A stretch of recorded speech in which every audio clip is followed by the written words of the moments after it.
Hi, I'm Greg Frazier of Air Syndicate.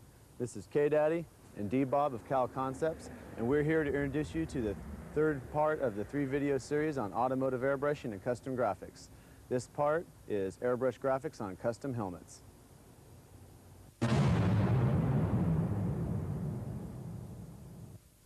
All right, today we're going to be painting helmets. Most of the time when you get a new helmet, probably a customer or something wants you to paint, it's going to look something like this. It'd have stickers on it, which have to be removed before painting. Normally on these plastic bills, they're real flimsy. The stickers on the plastic bills are usually just put on. Back on the helmet itself, they're cleared over, so it'll be a little harder to get them off. On the bill, you can just peel them off. You won't have any trouble. With the helmet, you want to sand all the color off, the logo, everything. You want to sand it off with 80 grit, probably just by hand. Since it's a round surface, your hand won't really wave it out, so you wouldn't have any trouble. But it's got to be completely gone or it will bleed through when you decide to paint the helmet. As far as on these bills, the best way to get paint to stick is using Sim Flexible Primer Surfacer, and it's available at any paint store. And you have to sand these with 400 grit sandpaper, then you use that. It'll work to an extent. I mean, if somebody wrecks and the bill goes like that, the paint's going to come off. It doesn't matter what you use. So normally if you have a flexible bill like this, you'll want to use a design that basically one color's on the bill only. So if you have to repaint it, it won't be a big deal. Once you sand the helmet with 80 grit, you'll want to go back over it with 220 grit to kind of smooth out the 80 grit scratches. And once you go over with 220, you'll take it to the primer stage. This is what it looks like when it's primered. It'll have a few nicks and scratches that you can fill with this. This is a red, it's PPG spot putty. It's used for filling minor scratches and chips. It's just kind of a finishing surfacer. And then you can sand the red spot putty with 220 grit also and reprimer the spotted areas. And before you paint it, you want to sand this with 400 wet and just sand it until it's real smooth. Dry it off. Best bet's to use a blower to blow water out of these cracks so when you're painting you don't have water coming back out on you. Once you go to the paint stage, you'll look like this. This is a PPG base coat. It's Deltron base coat. It's mixed by 1 part paint to 1 part reducer. Sprays on real easy. It dries real fast. It's a pretty foolproof system. And once you get it painted and it cures long enough, you'll want to scuff it with a red scuff pad just to kind of get the shine off of it, and then you can go to doing your graphics. On these 3 helmets, we're going to do flames, scallops, shredders, which is kind of like makes the paint look like it's ripping away, and we'll do graphics on one too. But once you get to this stage, when we do flames or scallops or shredders, it's usually easier to mask off the entire helmet and actually just draw the design onto the helmet. Makes it a little easier. You don't have to worry about having fine line tape peeling back off. And then, so I'll just go ahead and, I'm gonna do shredders on this one. You just go ahead and just kind of draw your design the way you want it, which isn't, you know, just kind of make it freestyle. As long as it kind of balances on both sides. A design like this doesn't have to be exact on both sides.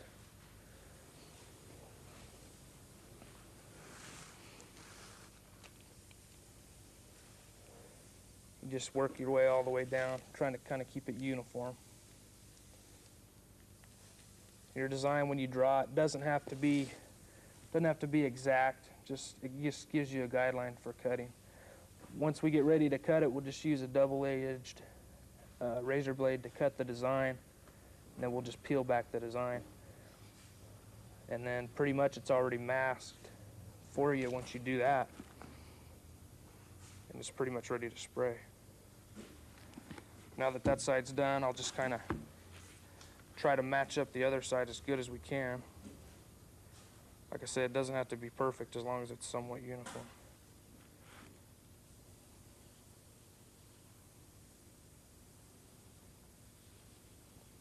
Just work your way down.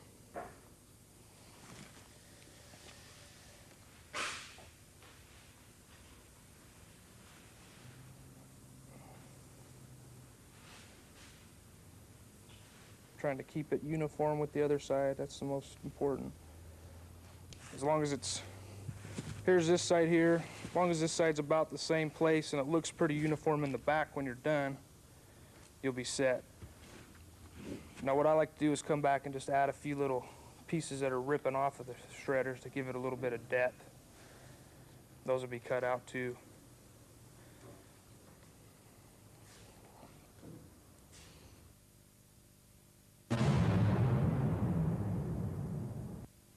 Okay, and after we've drawn out the design, we just cut it out using a single edge razor blade, trying not to press too hard because it will cut into the helmet and leave a gouge. As long as you don't press too hard, you should be all right because it will be pinstriped right over where you cut, so you shouldn't have too much trouble. But that's what it'll look like once it's cut. I'll go ahead and finish cutting this side. And we should be able to have her done here pretty quick. You just cut, you don't have to stay exactly on the lines. Like I said, it's just a guideline. It just kind of keeps you aware of where it should be. I like making everything a little sharper. All this is kind of rounded. Looks a little better the sharper you can make all the points. It's a little more realistic. You just follow your design around and keep cutting.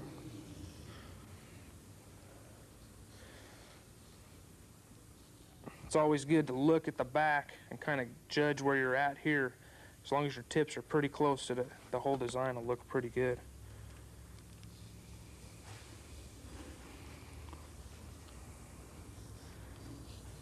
Just try not to press too hard, like I said.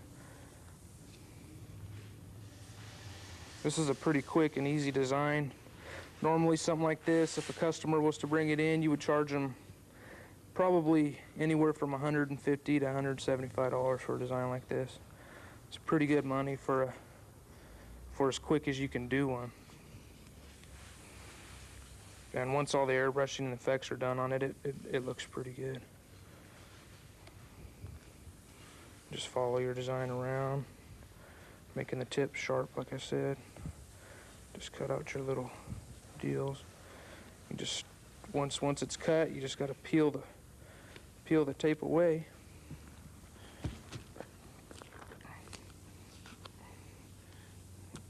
Just peel the tape slowly because a lot of times the tips want to peel up like that one's doing. You can use your backside of your razor blade and just kind of poke it through so you don't rip the tape. If you peel it too hard, you'll rip the tape, and that's when you'll see your razor blade cuts. If you rip the tape and have to go back and redo it, and you don't get exactly on the same line as you were. So it's important to be kind of careful right through this area.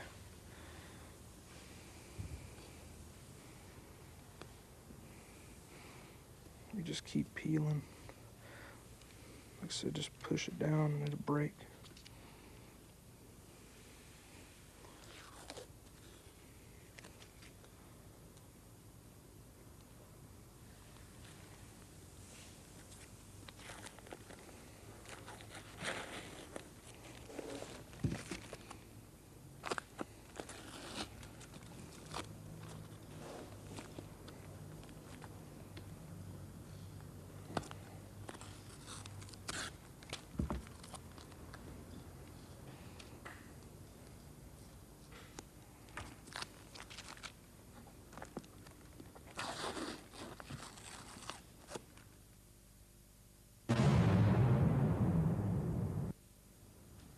Okay, we're gonna get ready to spray our shredders on the helmet.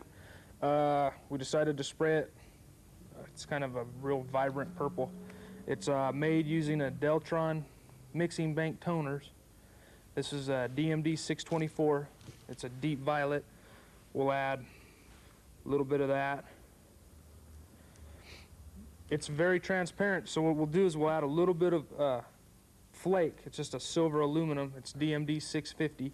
This will just make it a little less transparent, a little easier to cover. less coats when we come to do that. And the purple itself is pretty dark, so we're gonna lighten it up with DMD 673. It's a magenta toner. I'll just add a little bit of that too. Now with these toners, you have to use what's called a balancing clear to make it into a base coat system. If you just sprayed these without it, when you went to clear your piece, it would wrinkle because the balancing clear makes it into the base coat. So you add 50% of this to 50% of whatever color you've put in. You just kind of eyeball it there. And for this color, I'm going to put some sunset red pearl in it. It's PRL 90. What this will do is just make it kind of glow once it's cleared to give it a real vibrant look. Now once that's mixed, to thin the paint, use reactive reducer DRR 1170. Always use 1170 when you're doing graphics because it gives a quicker drying time. The 70 is for your temperature range. Your temperature range on this is 65 to 75, but I use 1170 when doing graphics even if it's 100 degrees outside. It's just the quickest drying reducer. It just allows you to work a little faster if you're doing multiple colors.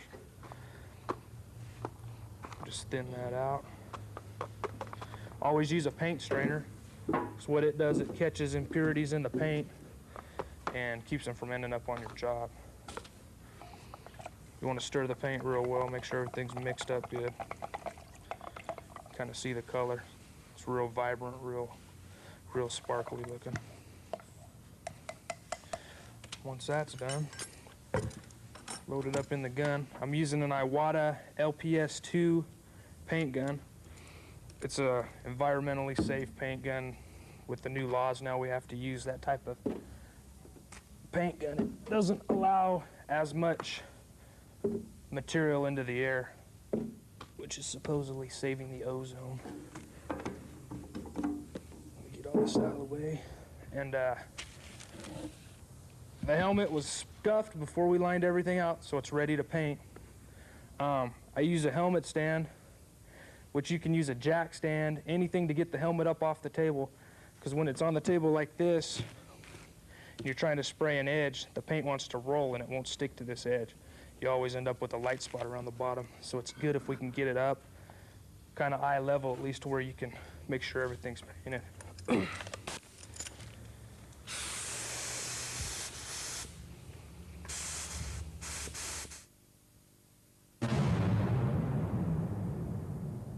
Okay, we're ready to paint, and just position it any way it feels comfortable to you. Just want to go with light coat. Just miss the orange. Try to get rid of the orange. Don't get in a hurry at this stage, because once you do, you may run the paint. This is a real quick drying paint.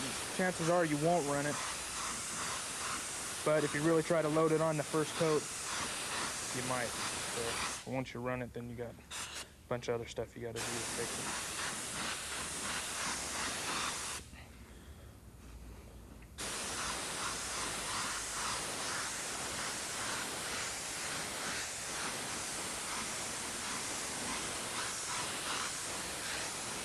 When you get back to your tape here, you want to be real careful not to load up the paint on the edge of the tape, because it'll collect on the edge of the tape and it'll either run off or it'll leave a real heavy edge that pinstriper have to come back and try to hide. So you just take your time and do it. Get everything nice and covered. Once you get a good coat like that, you want to let it dry maybe 5-10 minutes and come back and do it again. You repeat that probably 2 or 3 times until the base coat's covered. Everything looks good. It's got a uniform texture, uniform flake appearance, so you don't load anything up. And then you're ready to peel everything off and have the airbrusher do his effects, pinstriper do his, and clear it. And that's it.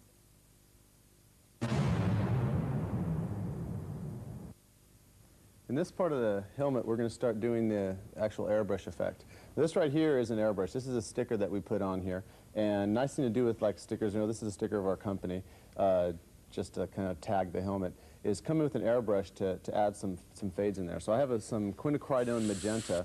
It's basically a mixing wall toner that I've added some balancing clear to. And I'll come in and just airbrush a slight fade from the top down. staying inside on the white sticker itself. Now, the sticker is vinyl and doesn't need to be sanded once it's cleared. Putting it on the sanded surface or the scuffed surface, we can clear right over it. Now, besides that one fade on the top, I'm going to put a slight horizon line in to give it kind of a mirror effect. I do this by creating a real fine, thin line, kind of going across, curving up at the edges, and then bringing the fade down. And there's many ways you could emphasize this sticker. You could do all different kinds of fades or colors in it. This is just a real quick and simple way of spicing up a small sticker. So when it's cleared over, you won't know if it's been airbrushed or not. It's a little color in each of these little dots right here. Now, using the same magenta, because this magenta looks really nice over yellow, I'm going to come in and do a drop shadow. Now, I want these shreds right here to look like they're actually on top of the yellow. So by creating a shadow underneath at slightly below and towards the back, it'll look like there's a light source towards the front of the helmet casting the shadow back.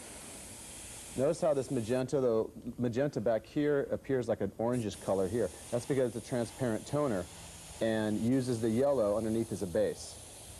Now, you don't have to worry about masking this. Since this is a much lighter transparent toner, it's not going to show up significantly on the purple once it's cleared. Plus, this helmet is also going to be pinstriped by the pinstriper later. He'll come in, and the pinstripe will actually hide any of the areas that I miss around here. Again, it's just a real quick little effect that definitely emphasizes the depth of the shreds, increases the value of the helmet quite a bit.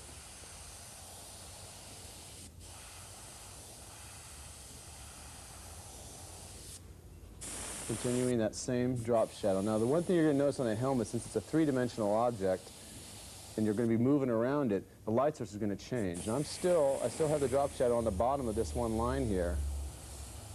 And this is where it gets kind of complicated. As I get towards the center of the helmet, depending on how the painter laid it out, I've got a center stripe that's a little bit off center right here. So I'm either going to have to lay it on one side or the other. What I'm actually going to end up doing is laying a little bit on both, just slightly. Because now as I go down this side, I want the shadow to be on this part of it. So this one right here will have a little bit of a shadow on both, and you won't notice as much as it's on the very top of the helmet. This problem occurs not only on helmets, but also on the hoods of cars when you're doing flames or shredders. You'll come to the center of the hood and have to decide which side you're going to go with.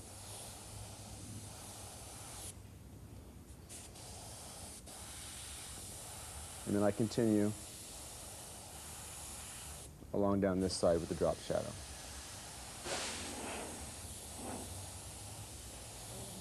When airbrushing, it's really important to have a good helmet stand that you can just notice how I can move it around and it's still very stable. A lot of time is wasted by resetting the helmet.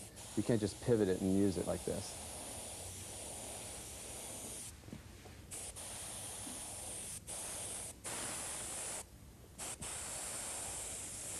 The airbrush I'm using to do this is an Iwata HPC. It's a medium to fine detail brush that works very well with automotive paints. It has a top feed where the paint goes. This is convenient because it holds very small amounts of paint, so I don't need to mix an entire bottle of paint up. At the same time, with this cap on the top, I can move it around and the paint doesn't come out. I don't have any problem with the paint dripping on my work or splashing around when I'm moving.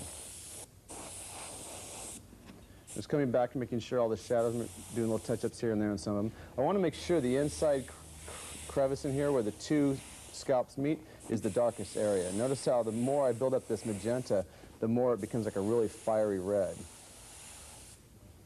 But I want that to be the darkest area, because actually, in reality, if these were rips coming off of the helmet and we were seeing a shadow underneath, the darkest shadow would be in that crevice. The least amount of light's getting through. I missed one right there.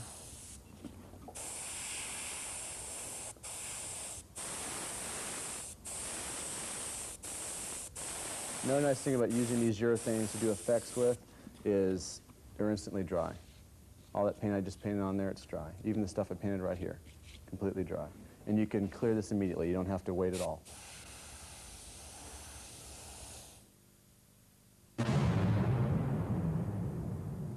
Okay, for this helmet, we're going to be doing a 3-color graphic job. We'll be using blue fine line tape. It's made by 3M. On anything with an intricate design, we use this tape just because it's more pliable, it's easier to move, it's easier to make curves with. If you make a mistake, you can pull it back and it'll stick a bunch of times without losing its adhesion. It's just a little bit easier to work with. I've already lined out most of the design on this. Right now I'm just finishing up with some final details, and once I'm done with this, I'll come back with some 3/4 inch tape. I'll border everything, mask what I'm not going to spray, and we'll be ready to paint.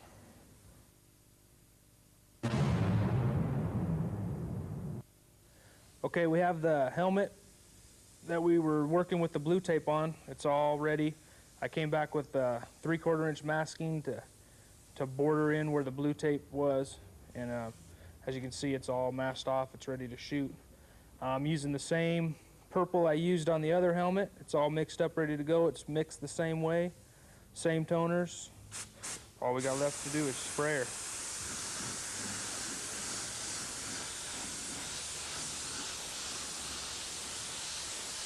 Same way, just light coats until you build it up. This is the first of 3 colors on this one. Once we get this one done, we'll come back with blue and probably a yellow.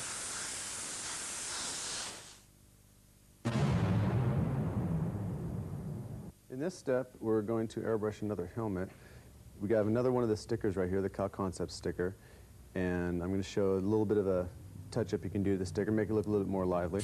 I've got some red oxide DMD 623 toner in my airbrush right now, using the HPC Iwata. I'm just going to do a slight fade from the bottom up into the sticker, just to give the sticker a little bit more depth than it was just sitting there. Now, I'm also going to do is I'm going to come in on the yellow underneath the sticker and go over the Kal Koncept, kind of make a circular area underneath it, add some depth to it, and then maybe do some streaks coming down, like some rust type streaks. Just a nice effect you can do with that sticker instead of just leaving the sticker on there plain.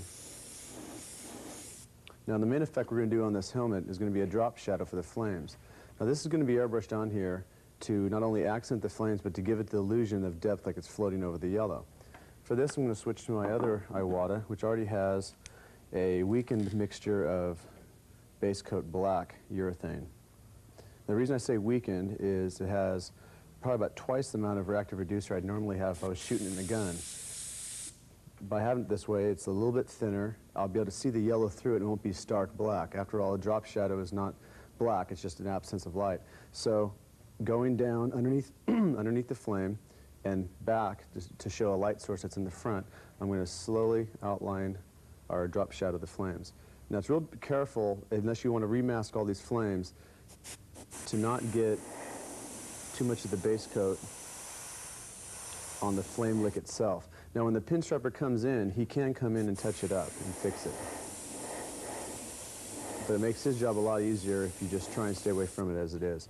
Notice there's a slight amount of yellow right there. That's going to be gone when the pinstriper comes in. The thing you want to do is stay out of the flame itself. You want the flame to extend a little bit further, or your drop shadow to extend a little bit further than the actual flame itself, to give the illusion that the shadow being cast behind it. Be real careful. Notice I'm holding the airbrush fairly far away, and as I get to the end, I move it closer. That's why I get that small taper effect.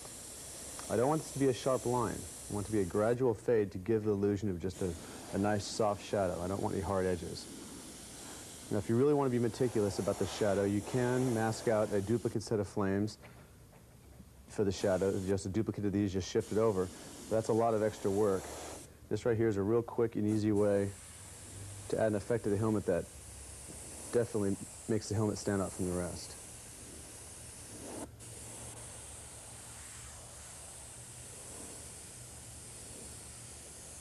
If the flames weren't orange, I might actually use a little bit of orange on the yellow for the drop shadow. Now, right here you have a little bit of a problem. It's not that big of a deal, but I was having all the shadows going on this side. Now, much as the shredders on some of the other helmets that I had dropped shadows on, there's going to be a problem where you're going to have to decide which side you're going to have the shadow on. It's got to transfer over to this other side. Now, looking at the front of the helmet, this flame right here is in the center. So I'm actually going to have probably drop shadow on each side of each of these flame licks. That worked out perfectly.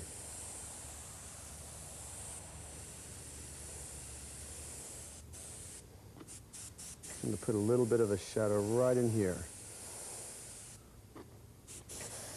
I'm coming around.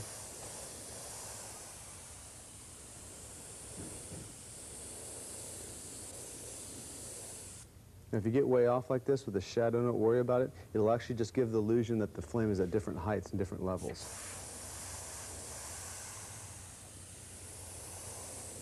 We're being very careful and trying to keep the flame, the continuity of the color throughout all the flames. You don't want the shadows to be very dark on one side and light on the other. So you may need to go back and forth and, you know, refer to the other flames to make sure the color is the same.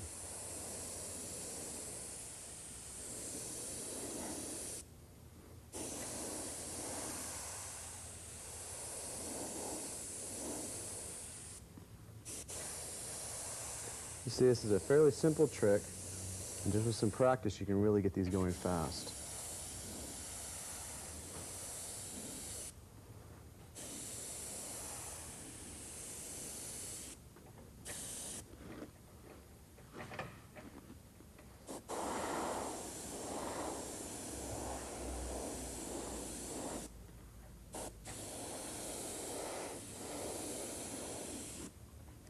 And there you have it, drop shadows on a flame, and this helmet is now ready to be pinstriped.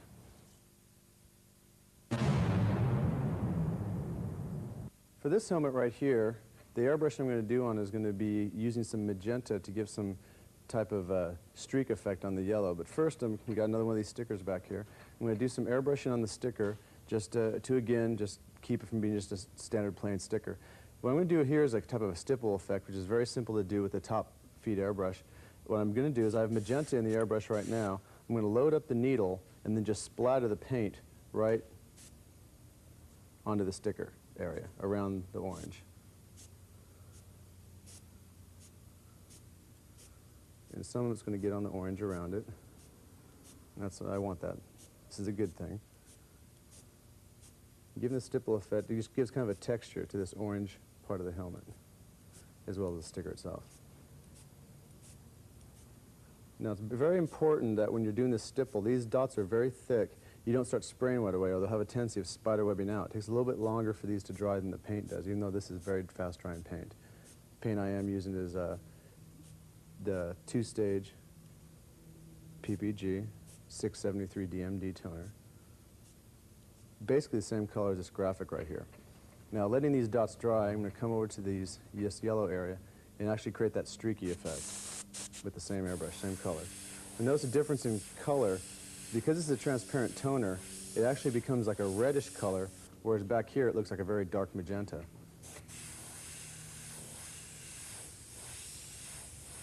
I want these streaks to be very uneven. It gives a nice textured effect to the yellow itself. And by focusing on the top edge, I can end up giving it some depth to give an illusion that the yellow jag is actually a three-dimensional object. We're going to come back in with some black and actually do a drop shadow to emphasize that 3D effect. Just building up layers of the magenta. The more I layer up, the brighter the color actually becomes, and the less dependent it becomes on the yellow base.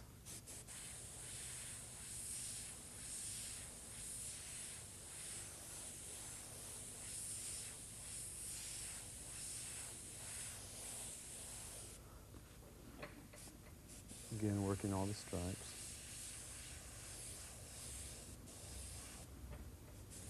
Very handy to have a helmet stand at this point so you can rotate it around. If you don't have a helmet stand, a lot of times a lazy Susan will work. You can just sit the helmet on there, or even sometimes a drafting chair that has a swiveled base and you can lift up and down. It gives a good access to the helmet, and it's very important when you're working on it to be able to turn it around without having to reset it every time.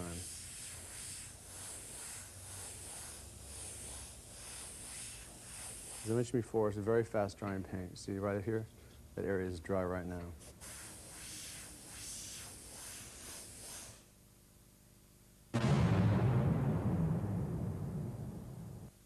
Hi, I'm Ron Beam. I'm going to show you how to pinstripe these graphics today that Craig and Kyle have put on these helmets. First off, we'll start off, we're going to use House of Color striping paint. It works real well. These are going to be clear coated, so we want to use House of Color. I would recommend One Shot for a beginner. It's a little easier to learn with and a little easier to work with, but we're going to use House of Color on this thing today, which is a fine striping paint in its own right. First off, how to trim a brush. I've already trimmed this one, but this is basically what you want it to look like before you start striping. With the taper and kind of a blunt front like that, you get a nice clean corner.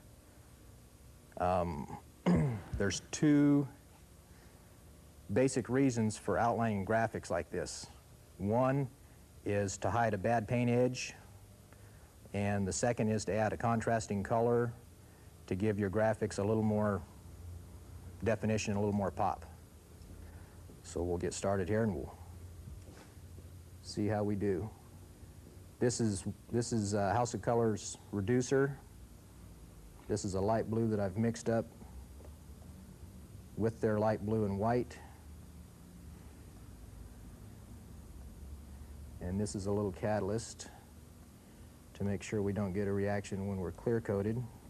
You work the brush back and forth like this with all three to get a good paint mixture and get the paint worked through the brush.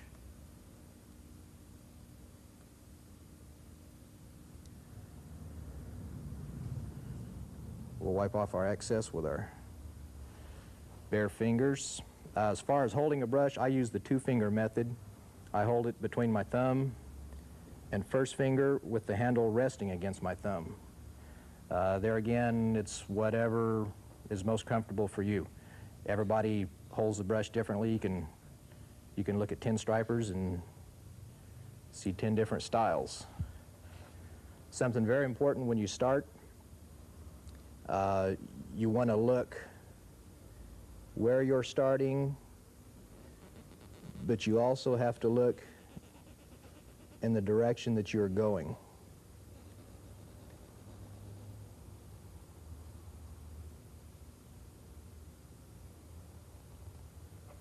You can't drive a car without seeing where you're going, and running the striping brushes the same way.